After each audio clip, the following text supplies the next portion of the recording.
सबसे पहले तो आप सभी पत्रकार साथियों को बहुत-बहुत धन्यवाद। आप इतने शॉर्ट नोटिस पे इस प्रेस वार्ता के लिए आए। हमारे साथ हमारे लोकसभा के अध्यक्ष देवेंद्र गौतम जी भी हैं, किसान सेल के अध्यक्ष सोमवीर नरवाल जी भी हैं और यूथ की सचिव प्रदेश की मोना जी भी हैं।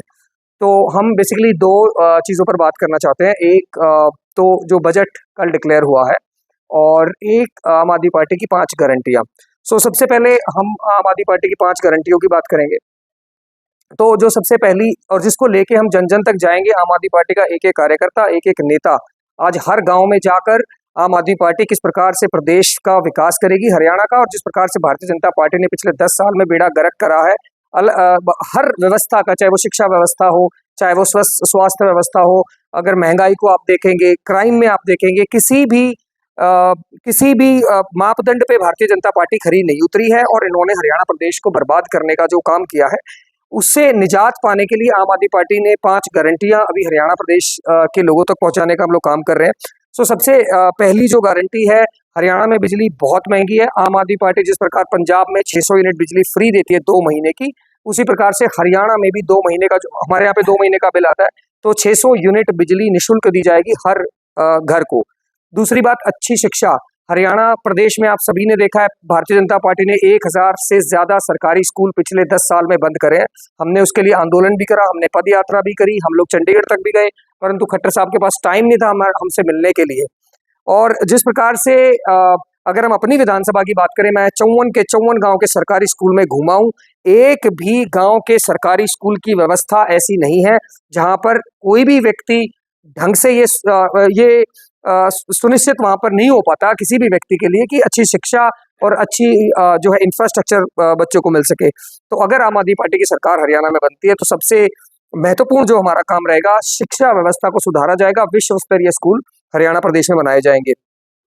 इसी प्रकार से अस्पतालों में जिस प्रकार से अगर हरियाणा प्रदेश की स्वास्थ्य व्यवस्था की भी बात करें तो वो भी बहुत बढ़िया नहीं है। आप भी जानते हैं, हमारे शहर में भी जो पीजीआई है उसमें सारी सुविधाएं समय पर और अच्छे तरीके से सुनिश्चित नहीं करी गई है। आम आदमी पार्टी की सरकार आने पर हरियाणा के अस्पतालों को विश्व स्तरीय बनाया जाएगा, गांव-गांव में मोहल्ला क्लिनिक खोले जाएंगे ताकि हर व्यक्ति को अच्छा स्वास्थ्य मिल सके।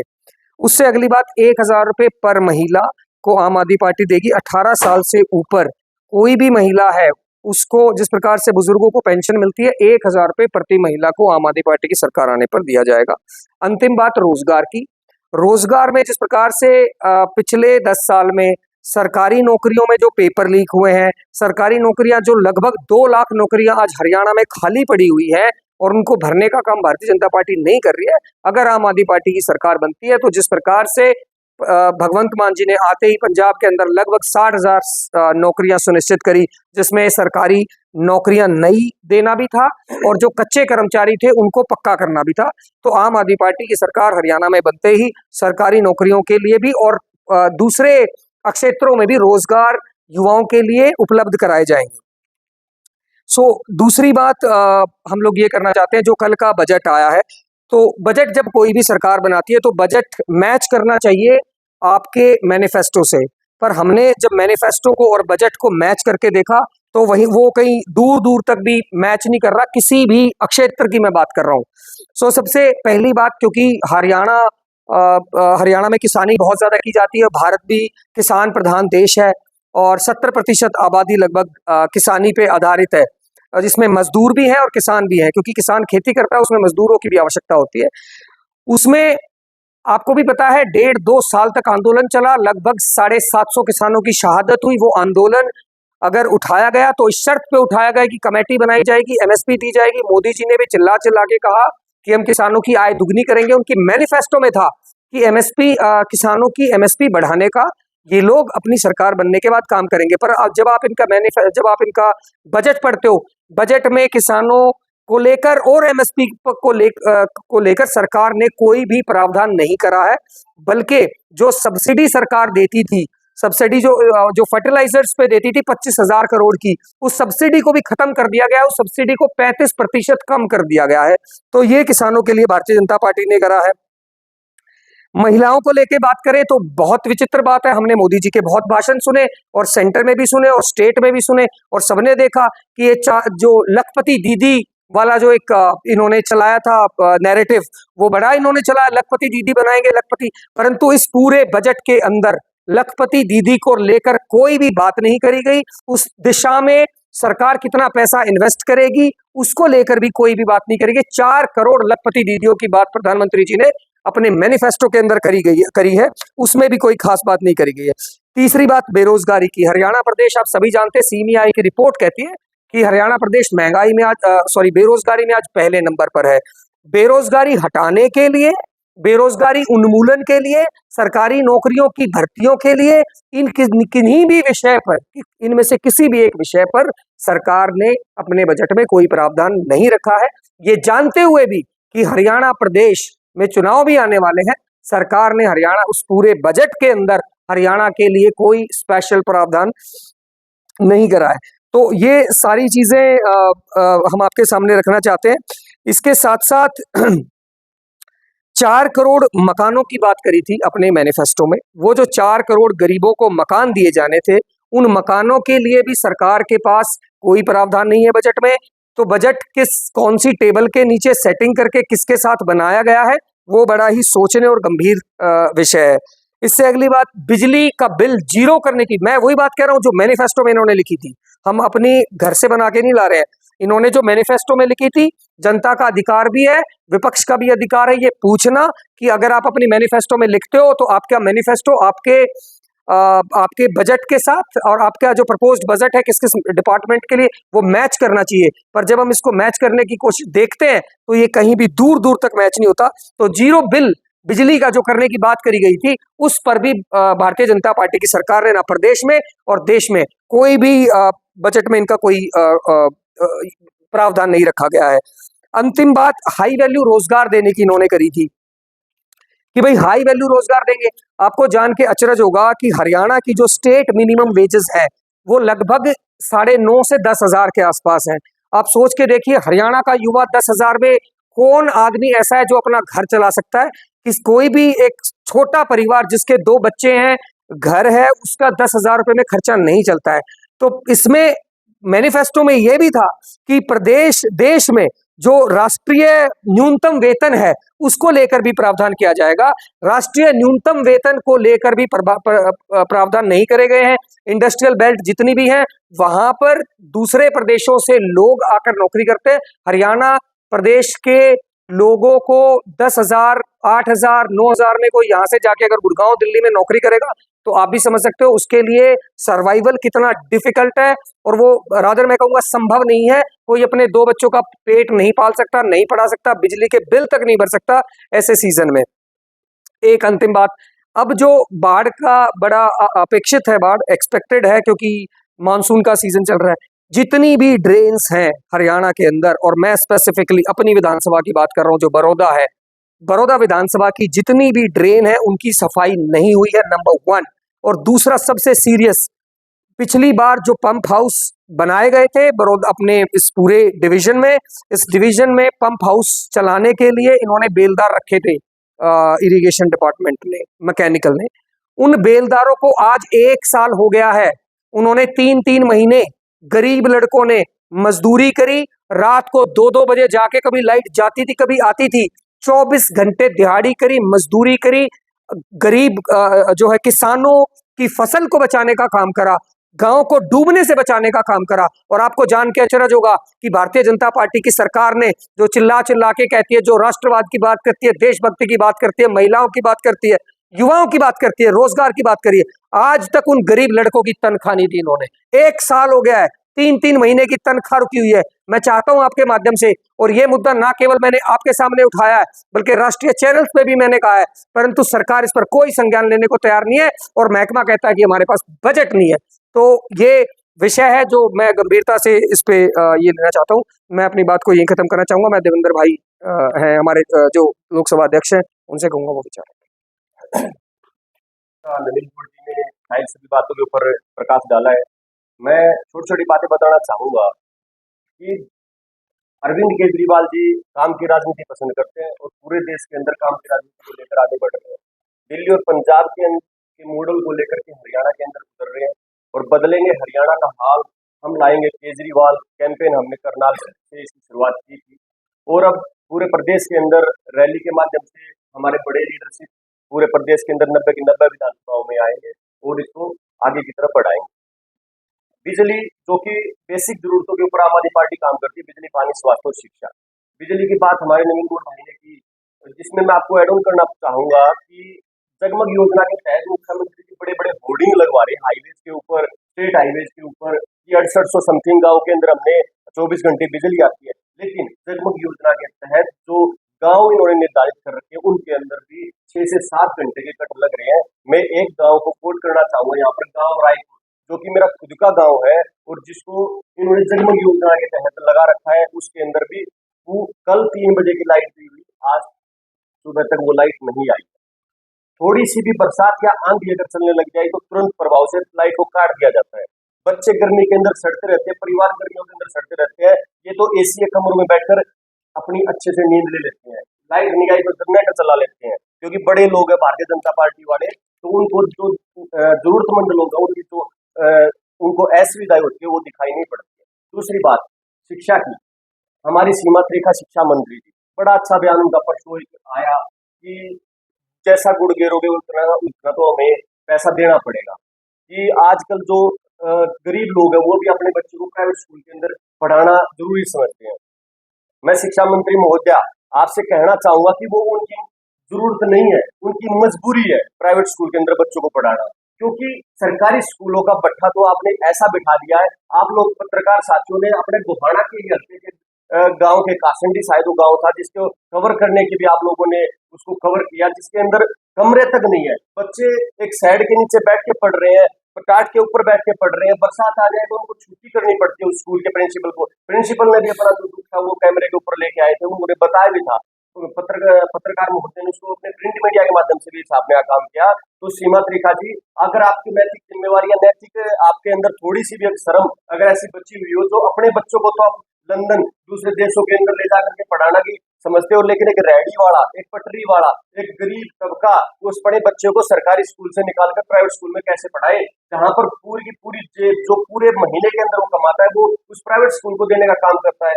आपने शोरूम खोल दिए हैं प्राइवेट स्कूलों के ऊपर, कोई शिकंजा नहीं है, कोई फीस के लिए निर्धारित की उसके ऊपर कोई आपने प्रक्रिया लगा रखी होगी, इससे ज्यादा फीस नहीं बढ़ेगी। अरविंद केजरीवाल जी की सरकार दिल्ली के अंदर आएगी, प्राइवेट स्कूलों के ऊपर एक फीस के ऊपर एक अपना पॉलिसी लेकर के आई थी कि कोई फीस बगैर सरकार से पूछे नहीं बढ़ेगी, लेकिन यहाँ तो स्कूलों के अंदर साझाई सरकार भारतीय जनता पार्टी वाले नेताओं का है, तो फीस तो बढ़ानी लाजमी है। तो जो काम की राजनीति के बेसिक जरूरतों के ऊपर आम आदमी पार्टी काम करती है, और 5 गारंटियां अरविंद केजरीवाल जी की जो शीर्ष नेतृत्व ने जिम्मेवार लगाई थी वो आकर के यहाँ पर लॉन्च कर चुके हैं। उसके आधार पर पूरे हरियाणा के अंदर ऐसा चुनाव लड़ा जाएगा कि ना तो भारतीय जनता पार्टी वालों ने आज तक देखा होगा कि चुनाव कैसे लड़ा जाता है, और ना ही वो आगे कभी लड़ने की सोच पाएंगे।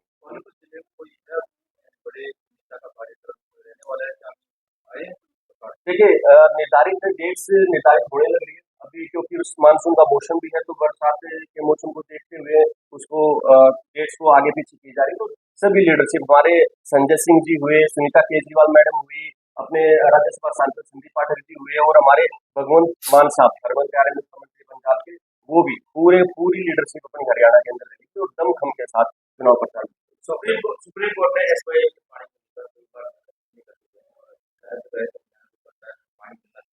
आपकी दिल्ली में सरकार है, पंजाब सरकार है और हरियाणा में आप सरकार क्या पानी के।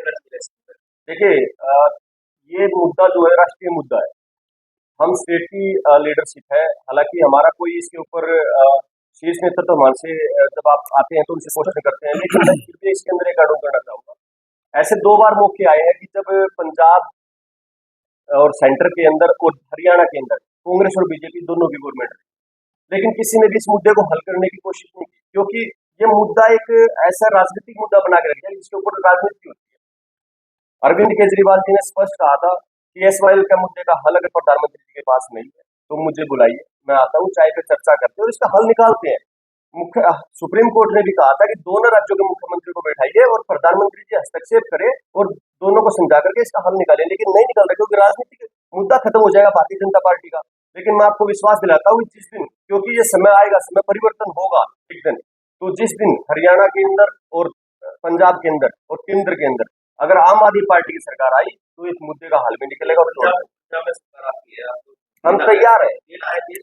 इसमें मैं एक बार- देखिए आपकी सरकार है और आप देख रहे हैं, और हरियाणा में कह रहे हैं हम सरकार बनाएंगे। देखिए पंजाब के मुख्यमंत्री जी ने पंजाब के मुख्यमंत्री जी ने और हमारे प्रदेश अध्यक्ष जी ने क्लियर किया था, पानी का जो हक है वो पंजाब के किसानों को भी चाहिए और हरियाणा के किसानों को भी चाहिए। उनको पानी देना प्रधानमंत्री की वो है, टर्न है। और रेवाड़ी के अंदर उन्होंने चिल्ला चिल्ला कर कहा था कि पाकिस्तान में जो हमारा पानी बह करके जा रहा है बिल्कुल। उसको हम रोकेंगे और उसको पंजाब। आज तक क्यों नहीं रोका? ये सवाल उन प्रधानमंत्री जी से पूछने की एक बार हिमाचल कीजिए, वो इसमें जवाब मांगिए। इसमें एक और ऐड ऑन करना चाहते हैं सर। एक तो देखिए, ये सुप्रीम कोर्ट का फैसला है। सुप्रीम कोर्ट का फैसला को इम्प्लीमेंट कराने की जो रिस्पॉन्सिबिलिटी है वो सेंट्रल गवर्नमेंट की है, और सेंट्रल गवर्नमेंट अपनी जिम्मेदारी से नहीं भाग सकती। पहली बात, हमारा इसके ऊपर क्लियर कट एक लाइन है कि सेंट्रल गवर्नमेंट को इंटरवीन करना चाहिए, मोदी जी को इंटरवीन करना चाहिए, पंजाब के मुख्यमंत्री जी को भी और हरियाणा के मुख्यमंत्री जी को भी उन लीडरशिप को बिठाना चाहिए और उनको समाधान करना चाहिए, जिससे लगातार भारतीय जनता पार्टी भाग रही है। Number one. Number two, Bharatiya Janata party दोगली बात कर रही है। अब दोगली कैसे कर रही है वो मैं आपको बताना चाहता हूं, और मैं आपको ये रिक्वेस्ट भी करना चाहता हूं कि भारतीय जनता पार्टी वालों से सवाल जरूर पूछना कि हरियाणा के अंदर तो भारतीय जनता पार्टी की जो लीडरशिप है वो कहती है कि हम पानी लाना चाहते हैं, एसवाईएल का पानी दिला दो, पर इनकी जो पंजाब यूनिट है वो कहती है कि एक बूंद पानी भी नहीं जाने देंगे। तो इनकी दोगली जो राजनीति है कि पंजाब में जाके ये कुछ कहते हैं और हरियाणा में जाके ये कुछ कहते हैं, आम आदमी पार्टी इनकी दोगली राजनीति का पर्दाफाश करके रहेगी। और आपसे ये निवेदन दोबारा मैं करना चाहता हूं कि भारतीय जनता पार्टी वालों से ये सवाल स्पष्ट रूप से पूछा जाना चाहिए। जितनी स्पष्टता से हमसे पूछा जाता है उतनी ही स्पष्टता से उनसे पूछा जाना चाहिए कि आपकी पंजाब बॉडी का क्या स्टैंड है एसवाईएल के ऊपर। नहीं, आपकी सरकार है, इस मुद्दे को आप खत्म कर दो ना, वो इस पानी को देकर खत्म करो मुद्दे को। आपकी सरकार है, दे सकती है क्या? आप पंजाब, मैंने आपको एक सिंपल सवाल कहा है रविंदर जी, आप इस बात को कितना भी स्ट्रेच कर सकते हैं। मैं एक सिंपल चीज कह रहा हूं, उनकी पंजाब बॉडी क्या देने देगी पानी, आप पूछना। उनकी पंजाब बॉडी रोक रही है, आप ये जानते हैं। उनकी पंजाब बॉडी, पंजाब सेंटर में किसकी, देखिए सर, ये अगर आप इसे बहस का विषय बनाना चाहते हैं तो कर सकते हैं, बट सेंटर में जो गवर्नमेंट है, सेंटर में जो गवर्नमेंट है उसका उसका हाथ है उस मामले को ना सुलझाए जाने के को लेकर।